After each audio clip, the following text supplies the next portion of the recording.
오늘 우리는 웨스트민스터 신앙고백서 제17장 성도의 견인을 살피도록 하겠습니다.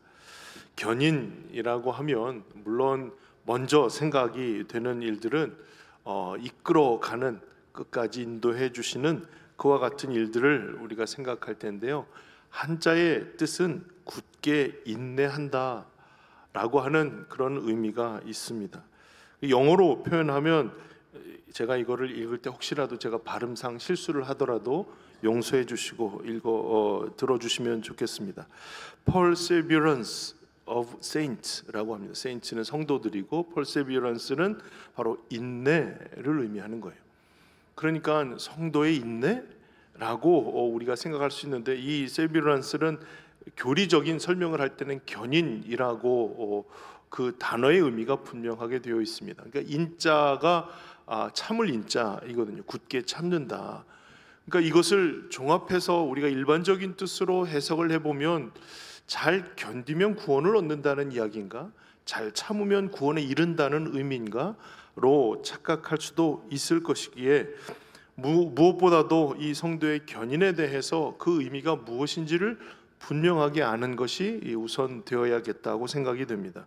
성도의 견인의 핵심은 하나님의 선택과 작정하심이 불변하시다는 것으로부터 출발합니다.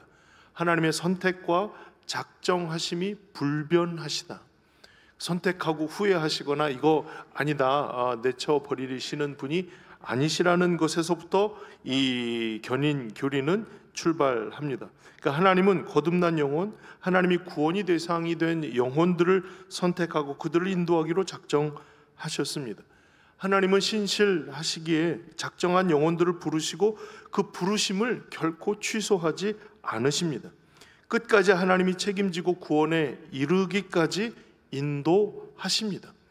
이것이 견인 교리를 설명하는 내용입니다.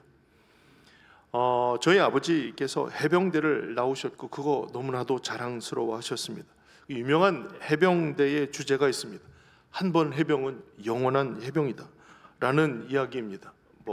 관심도 없는 군대 얘기를 해서 죄송합니다만은, 개혁 교회의 신앙 고백에도 비슷한 문장이 등장하거든요. 그래서 제가 언급해 드린 겁니다. 한 번 은혜는 영원한 은혜다 라는 겁니다. 이 교리가 분명하게 선언하는 바는 온전하게 혹은 궁극적으로 은혜의 상태에서 타락할 수 없고 끝까지 그 안에서 확실하게 보존되어 영원히 구원을 받는다. 이것이 견인 교리를 설명하고 있는 구절이에요.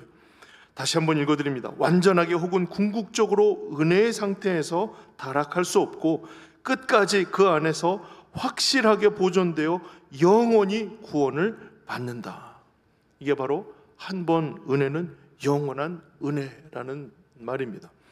하나님께서 완전하게 궁극적으로 은혜의 상태에서 이 은혜 상태에서 타락할 수 없도록 이끄시고, 또 그것은 보존되어서 영원히 구원을 받게 되는 확실한 하나님의 선언이라는 것을 다시 한번 깨닫는 일들이 오늘 이 성도의 견인 교리를 통해서 깨달을 수 있는 부분입니다. 그러니 내가 구원의 은혜를 받았다면 결코 그 은혜가 상실되지 않습니다. 잊어버려지지 않는다는 겁니다. 그리고 만일 구원의 은혜를 상실했다라고 한다면 구원의 은혜를 결코 가져본 일이 없는 것과 같다라고 이야기를 하는 것이죠. 어떻게 그럴 수가 있을까? 요한일서 2장 19절에 보면 이런 구절이 있어요. 그들이 우리에게서 나갔으나 우리에게 속하지 아니하였나니 만일 우리에게 속하였다라면 우리와 함께 거하였으려니와 그들이 나간 것은 다 우리에게 속하지 아니함을 나타내려 함이니라. 이 말씀을 통해서 분명하게 기억할 수 있는 일들은 선택이 있고 유기가 있다는 사실이에요. 선택이 있고 유기가 있다는 사실입니다. 그러니 오늘 우리가 읽었던 본문 속에서도 내 양이 아니니 내 말을 알아들을 수가 없다고 하시면서 하나님께서 주신 귀한 영혼들을 결코 빼앗기지 않는다는 거 아닙니까? 결코 빼앗을 수도 없습니다. 하나님보다 크신 이가 없기 때문이에요. 그것을 분명히 천명하시고 아버지와 나는 하나이라라고 선언하신 것은 어쨌든 영혼들에 대한 무한한 책임을 가지고 예수님께서 그 모든 영혼들을 위한 구원의 역사를 이루셨다라고 하는 것이고, 그 역사가 결코 취소되거나 빼앗기지 않는다는 것을 분명하게 선언하신 것입니다. 이것을 성경의 어떠한 증거로 알 수 있을까요? 어떤 예를 통해서 우리가 그것을 이해할 수 있을까요? 조심스럽지만 그와 같은 예라고 나와 있는 그렇게 설명하고 있는 대상들이 있긴 합니다. 조심스럽게 예를 들어드리는 것은 가룟 유다와 베드로에 관한 이야기겠죠. 베드로에게 대해서 성경 안에 어떠한 사람들도 죄에 대해서 자유로울 수 있는 사람은 없습니다. 예수님 빼고는요. 그런데요, 그와 같은 죄 짓고 회개하고 죄 짓고 용서받고 하는 모든 과정들을 이어오게 되었는데요, 베드로도 예외가 아니었죠. 예수님께서 그 베드로에게 대해서 네가 나를 부인할 것을 분명하게 말씀하셨어요. 그 예수님을 모른다, 저주하며 부인할 것을 이미 아시고 그에게 이와 같이 말씀을 하시는 것이죠. 그러면서 주신 말씀이 누가복음 22장 31절부터의 말씀이에요. 시몬아 시몬아 보라, 사탄이 너희를 밀가부르듯 하려고 요구하였으나 그러나 내가 너를 위하여 내 믿음이 떨어지지 않기를 기도하였노니 너는 돌이킨 후에 네 형제를 굳게 하라. 예수님께서 잡히시기 전에 베드로가 부인할 것을 예언하시면서 주신 말씀이에요. 사탄이 너희를 밀가부르듯 하려고 요구하였다는 거예요. 다 가루로 만들어 버리고 아무것도 아닌 존재처럼 만들어 버릴 것을 요구하였어요. 다 없애버리고 존재를 그와 같이 먼지처럼 만들어 버리면 결코 그 스스로가 할 수 없는 존재라는 것을 깨닫고 하나님을 떠날 겁니다. 마치 욥에게 욥을 이야기 하나님께 대하여 사탄이 얘기했던 것처럼 말이죠. 사탄이 그렇게 하기를 요구하였지만 예수님께서는 그 믿음이 떨어지지 않기를 위해서 기도하셨다는 거예요. 중보자로 그 영혼을 지키시기 위한 하나님 앞에 온전한 마음으로 고백하였던 이 기도가 분명히 응답되는 일들이죠. 그래서 그 응답의 확신이 너는 돌이킨 후에 내 형제를 굳게 하라는 거예요. 만일 돌이키게 된다면 내 형제를 굳게 해야 돼 라는 당부가 아니라 돌이킨 후에 내 형제를 굳게 하라는 명령을 주신 것이죠. 그 돌이킬 것이 확실한 일이에요. 결코 빼앗기지 않고 떨어지지 않을 것이 확실하다는 거예요. 비록 부인하고 예수 그리스도를 배반하고 떠나가는 일들이 일어나겠지만 말이죠, 그와 같이 예수께서 분명하게 지키시는 귀한 영혼들에 대한 기도가 이어지는 한 결코 떨어지지 않는다는 거예요. 자, 그런 반면에 가룟 유다에 대해서는 좀 안타깝습니다. 요한복음 13장 27절에 조각을 받은 후 곧 사탄이 그 속에 들어간지라. 이에 예수께서 유다에게 이르시되 네가 하는 일을 속히 하라. 떡을 나누시면서 이 중에 하나가 나를 팔 것이다. 서로 제자들이 수군거려요. 누구야? 무슨 일이야? 어떻게 된 일이야? 그러면서 유다에게 하신 말씀이에요. 이제 가서 네가 하고자 하는 일을 속히 하라. 만약 베드로의 경우라면, 같은 시점에서의 이야기라면 예수님께서 그러나 나를 팔겠지만, 그러나 내 믿음이 떨어지지 않기를 나도 또 구할 거야. 그러니 돌이킨 후에 내 형제를 굳게 해야 돼 라고 당부하셨을 거예요. 왜냐하면 그 이후로 가룟 유다는 예수님을 뵐 수가 없었기 때문이죠. 더 이상은 기회가 주어지지 않았어요. 베드로는 다시 베드로로서의 역할들을 감당할 기회가 주어졌는 반면에 가룟 유다는 그러지 않았어요. 사랑하는 성도 여러분, 이것이 무엇을 의미하는가에 대해서 조심스럽지만 이것이 그 예라고 말씀드릴 수가 있다는 거예요.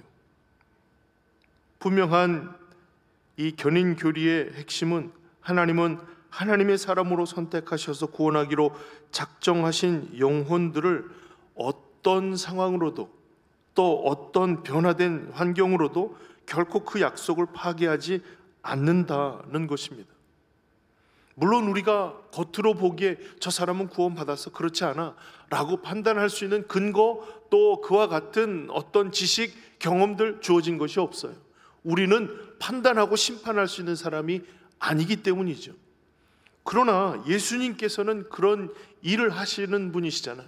심판자이시고 또 그 최후를 명하실 수 있는 분이시잖아요. 그렇기 때문에 선택과 유기에 대한 하나님의 분명한 뜻이 있다는 것을 알 수가 있는 것입니다.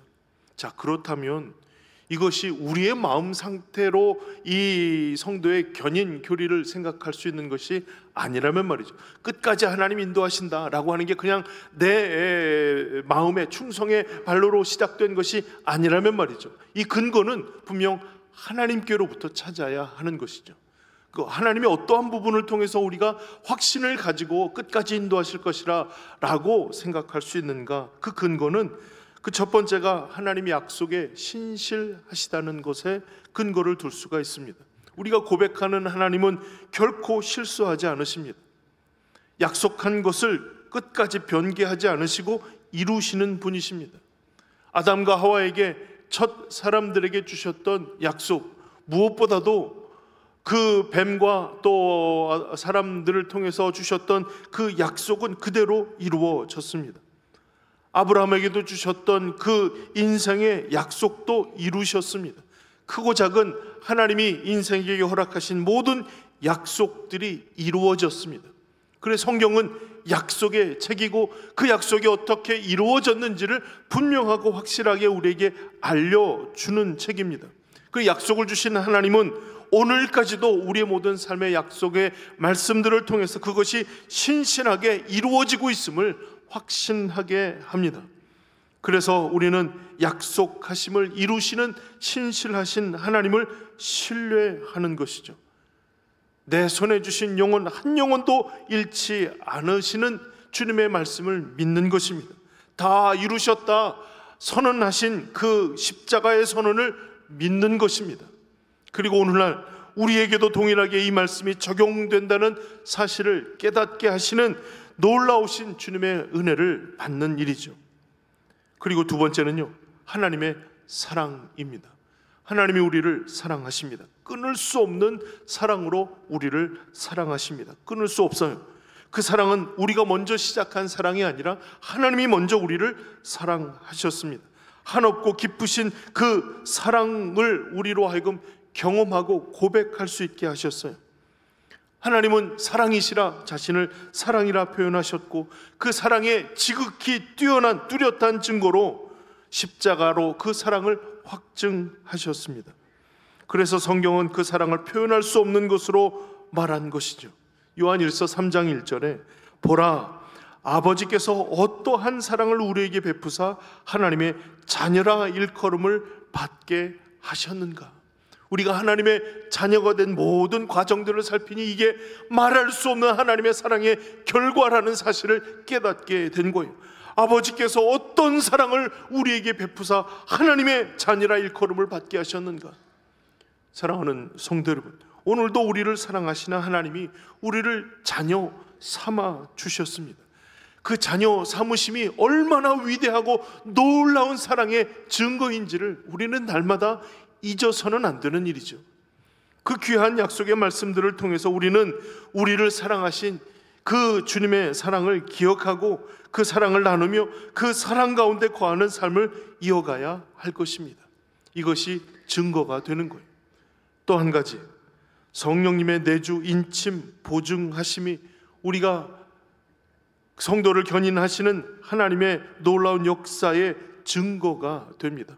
왜냐하면 하나님이 우리를 통해서 모든 하나님의 일들을 약속해 주시고 이루시는 하나님, 사랑하시는 하나님이 바로 나도 그렇게 약속된 바를 이루시고 여전히 나를 사랑하신다라고 말씀해 주고 있기 때문이죠. 성령님이 하나님의 자녀가 된 영혼들을 홀로 내버려 두지 아니하시고 성령님께서 우리의 심령에 거하신다는 거예요. 고린도전서 6장 19, 20절에 보시면 너희 몸은 너희가 하나님께로부터 받은 바 너희 가운데 계신 성령의 전인 줄을 알지 못하느냐. 너희는 너희 자신의 것이 아니라 값으로 산 것이 되었으니 그런즉 너희 몸으로 하나님께 영광을 돌리라. 아멘. 우리의 몸이 성령이 거하시는 하나님의 성전이라는 겁니다. 그러니 성령께서 내주하셔서 내 안에 거하심으로 인해서 여전히 우리가 하나님의 사람임을 증거해 주십니다. 이게 성령의 사역이에요. 오늘도 우리가 하나님의 사람임을 증거해 주십니다. 우리가 불안하고 두려워하고 하나님의 사람임을 알 수가 없는 상황에 이르를 때 하나를 쫙 보여주세요. 뭐냐면 우리를 값으로 사셨다는 그 도장이 찍힌 계약서예요. 하나님의 소유된 하나님의 백성이야. 값으로 산 영혼이야. 그러니 결코 너의 영혼을 누가 주장할 수가 없어. 하나님 외에는. 그것을 우리에게 보여주셨어요. 하나님의 것이라고 우리를 도장 찍어 인쳐주신 거예요. 그리고 어떤 상황 속에서도 건들 수 없도록 우리 모든 상황 속에 하나님의 은혜가 있음을 보증해 주시는 거예요. 성령이 우리와 함께 하심이 하나님이 우리를 통하여 하나님의 역사가 계속 이어지고 있다는 것을 알려주시는 보증이 되시는 거예요. 그러니 우리가 우리의 것이 아니라 값으로 산 하나님의 소유가 되었으니 우리의 몸으로 하나님께 영광 올릴 일들이 오늘 끝까지 믿음 지키며 살아가는 우리들이 살아가야 할 삶의 목표라고 할 수가 있겠습니다. 그런데요, 문제가 있죠.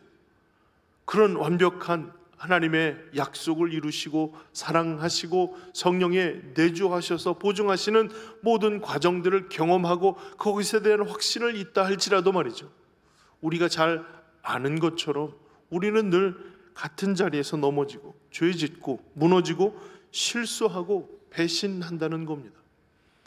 도저히 그러고 싶지 않아도 계속해서 반복하는 우리의 연약함을 보게 됩니다. 왜 이렇게 하나님 잘 보증해 주시고 끝까지 약속 지키시는 그와 같은 분이심을 우리가 기억하는데도 날마다 넘어지게 될까요? 그 이유가 무엇일까요? 그 이유를 세 가지로 생각해 볼 수가 있습니다. 그 첫 번째는요, 사탄이 역사하기 때문입니다. 베드로전서 5장 8, 9절에 보시면 근신하라 깨어라 너희 대적 마귀가 우는 사자같이 두루 다니며 삼킬 자를 찾나니 너희는 믿음을 굳건히 하여 그를 대적하라. 이는 세상에 있는 너희 형제들도 동일한 고난을 당하는 줄을 알미라.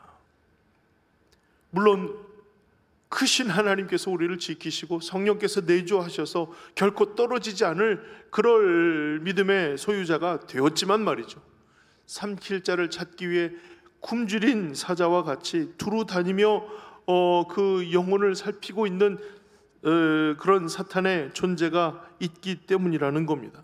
여러분, 계속해서 강조해서 말씀드립니다. 사탄만큼 성실한 존재가 없어요. 자신이 해야 할 일이라고 하면 결코 포기하지 않아요. 약점이라 여기는 일이 있다면 그것으로부터 시작해서 넘어지기까지 포기하는 법이 없습니다. 배고픈 사자가 먹이를 포기하고 돌아서는 것을 보지 못하는 것처럼 말이죠. 그러니 믿음을 굳건히 하고 대적하지 않는다면 우리는 쉽게 넘어지고 또 무너질 수밖에 없는 존재가 되는 것이죠. 세상에서 동일한 고난을 받는다고 하였으니까 이와 같은 일들이 결코 평안함 속에서 일어나는 일들은 아닐 거예요. 수많은 고난과 역경을 통해서 쉽게 무너져 버릴 그 연약함 속에 있는 영혼들을 찾기 위해 두루 다니는 사탄의 존재가 사라지지 않는 한 결코 우리가 쉽게 넘어지고 또 왜 또 넘어졌는지 자책하고 또 그 가운데에서 실수하는 모든 과정들은 끊어지지 않고 계속될 것이라 예상할 수 있는 거예요. 두 번째는요, 그만큼 우리가 약하다는 거예요. 약하다는 거예요. 이것은 우리가 100번을 강조해도 다함이 없는 일입니다.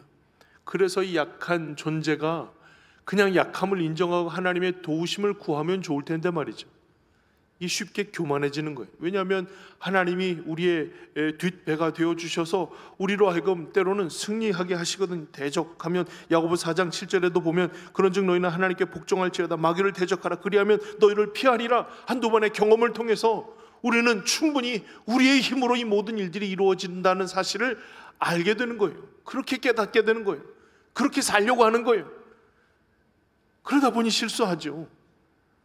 내가 예수도 알고 바울도 아는데 넌 누구냐? 내 스스로가 내 혼자서는 결코 사단을 대적할 수 없다는 사실을 우리는 깨닫게 되는 거예요. 그래서 넘어지는 것이죠. 그리고 고린도전서 10장 12절에 그런즉 선줄로 생각하는 자는 넘어질까 주의하라. 항상 선것같이 여겨지는 상황은 넘어질까를 조심해야 하는 상황이에요. 힘 있다고 생각하는 순간은 혹여라도 그 힘 때문에 교만하지 않을까 주의해야 하는 상황이라 하는 것입니다. 사랑하는 성도 여러분, 하나님께서 오늘도 우리와 함께 하심을 깨닫는다면 말이죠, 우리는 담대하게 믿음을 굳게 하고 사단의 권세를 대적할 수가 있을 것입니다. 그러나 내가 아니라 내 안에 역시 살아계셔서 역사하시는 성령께서 그 이름을 가지고 나아가라 말씀하셔서 대적하게 하시는 예수 그리스도의 이름으로 나아가는 거예요. 우리가 아니에요.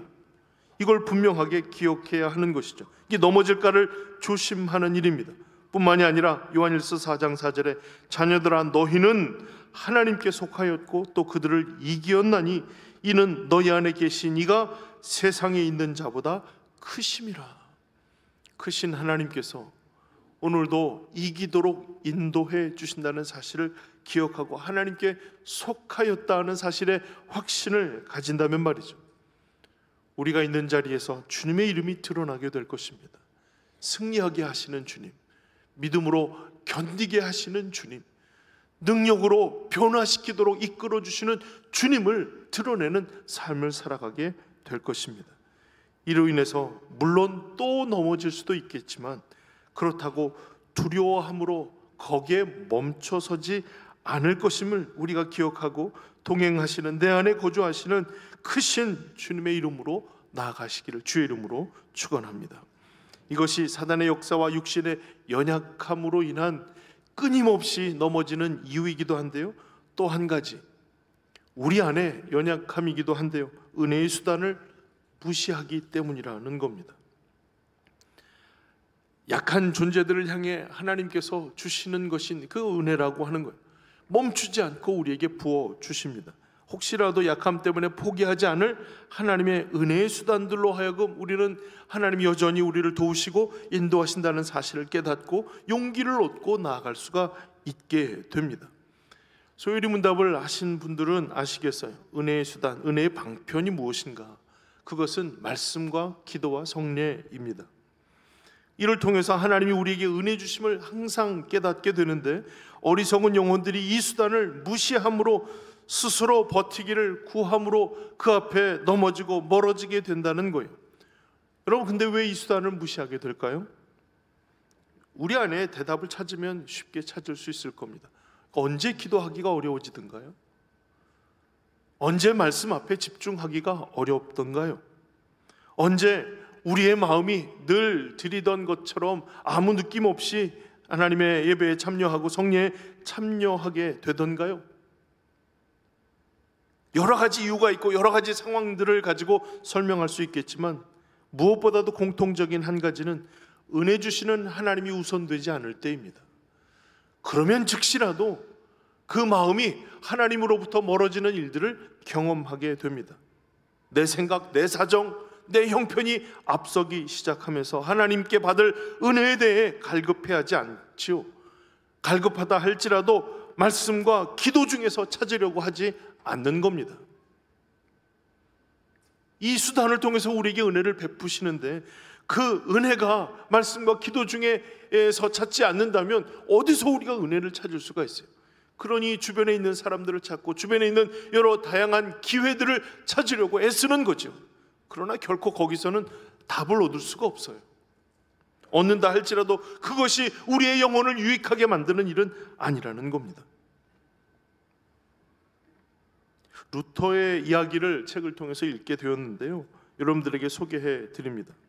습관적으로 하루에 2시간 이상씩 기도하는, 습관적으로 그렇게 기도했다고 해요. 루터가 여러분 2시간 기도는 어마어마한 기도예요. 뭐 2시간이면 뭐 금방 하지. 여러분 기도 하루에 몇 시간 하십니까? 그러면 꼭 저한테 되묻는 질문이 있어요. 밥 먹는 기도도 포함되나요? 그렇게 물어보세요. 그거라도 포함시켜서 어쨌든 시간을 늘려보고자 하는 거죠. 밥 먹는 기도 5분으로 치시고 한번 몇 시간 정도 기도하시는지 꼭 시간으로 대답해 드려야 됩니까? 라고 물어보세요. 그러니까 몇 분 정도, 뭐 분이어도 되고 시간이어도 되고. 이런 2시간 채우는 거는요, 이건 쉬운 일이 아니에요. 근데 하루에 2시간씩 기도했다는 거예요. 이거 어마어마한 일이에요. 근데 어떤 사람이 너무 궁금하니까 물어본 모양이에요.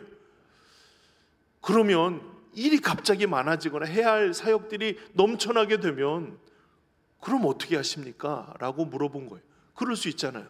2시간 오롯이 기도하기 할 수 없도록 많은 뭐 사역에 대한 일들, 많은 또 뭐 강연도 하고 여러 가지로 해야 할 일들이 있을 거 아닙니까?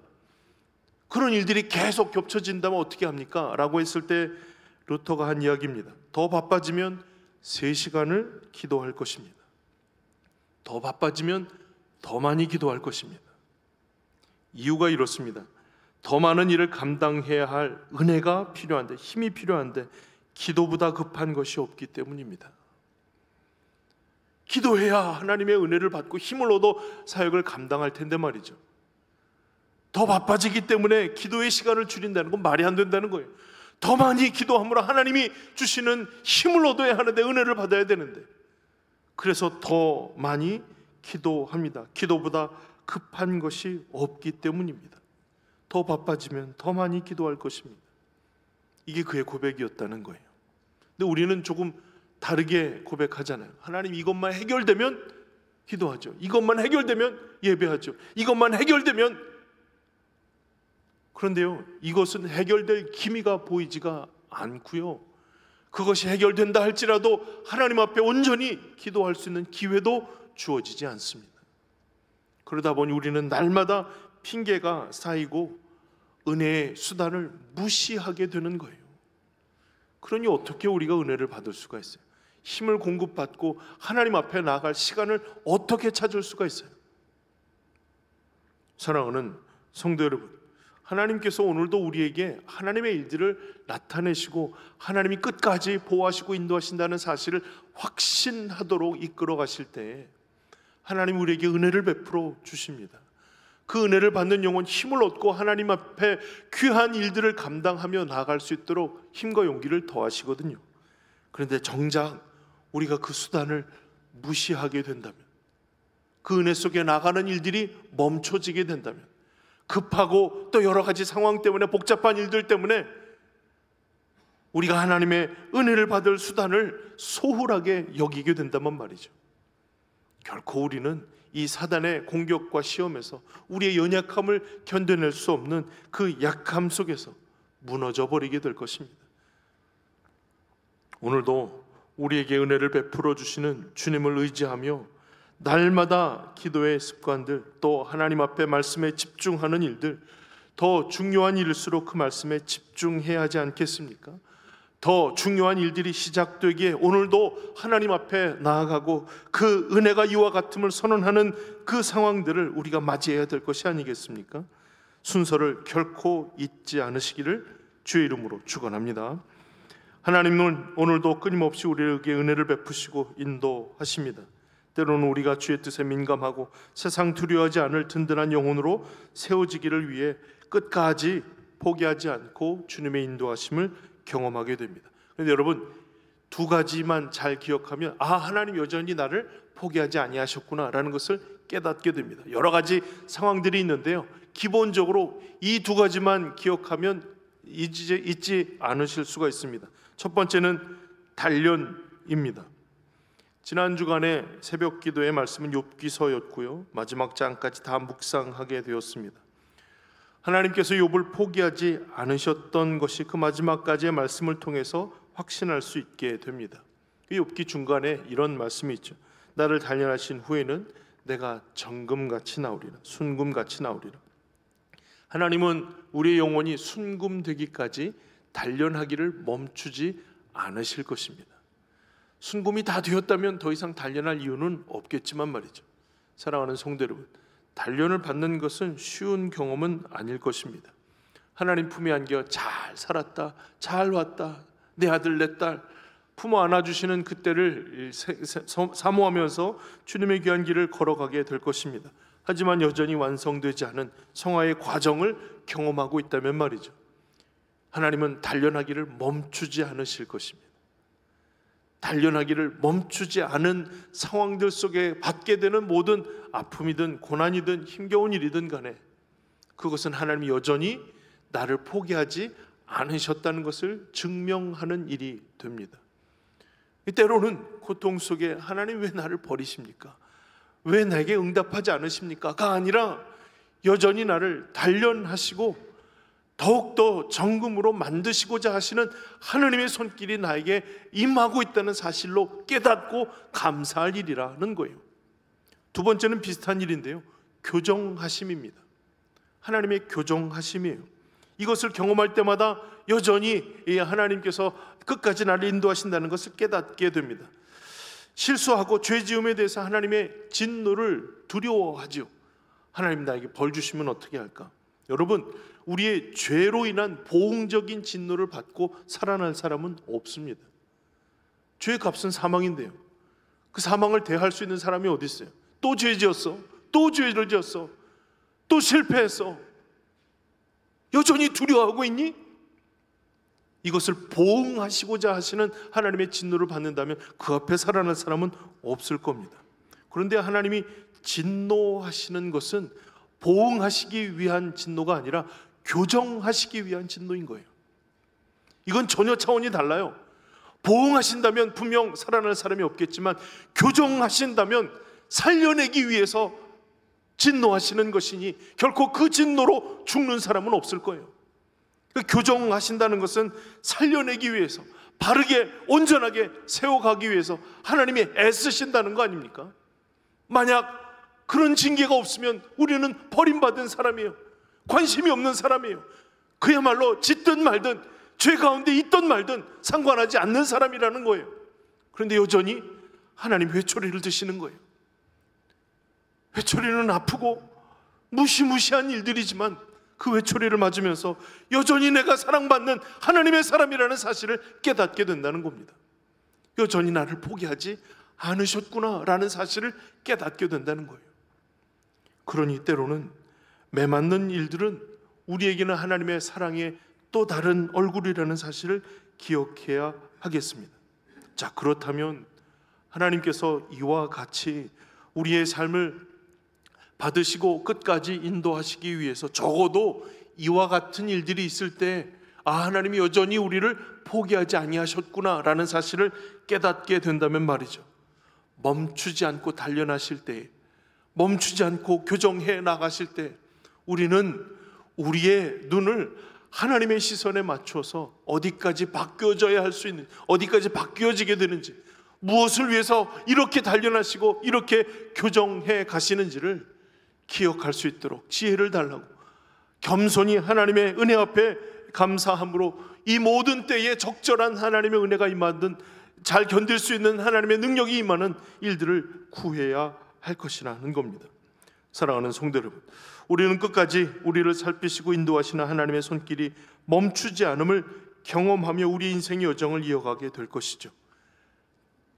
단련이 아프고 고치기 위한 아픔도 만만치 않을 것입니다. 그러나 분명한 것은 하나님이 여전히 우리를 사랑하신다는 사실입니다. 변하지도 않고 포기하지도 않으실 하나님의 사랑으로 인해서 우리는 우리의 확신을, 우리의 약함이 아닌 하나님의 신실하심에 의지함으로 그 고백을 이어가야 할 것입니다. 우리의 삶의 과정이 끝까지 주님이 인도하심 속에서 성령께서 우리에게 그것을 알게 해주시고 깨닫게 해주시는 놀라운 하나님의 사랑을 깨달으며 고백하며 나가는 거예요. 그 찬양에 이런 가사가 있어요. 나의 갈 길 다가도록 예수 인도하시니 그의 사랑 어찌 큰지 말로 할 수 없도다. 성령 감화 받은 영혼 하늘 날아갈 때에 영영 부를 나의 찬송 예수 인도하셨네. 영영 부를 나의 찬송 예수 인도하셨네. 아멘. 이 귀한 고백이 우리의 고백이 되기를 바랍니다. 영영토록 우리의 찬송의 고백이 예수님이 인도하십니다. 예수님이 가르치십니다. 예수님이 복 주십니다. 은혜 주시고 새롭게 여기시는 주님의 귀한 은혜를 고백하며 우리의 삶을 이어가기를 주의 이름으로 축원합니다.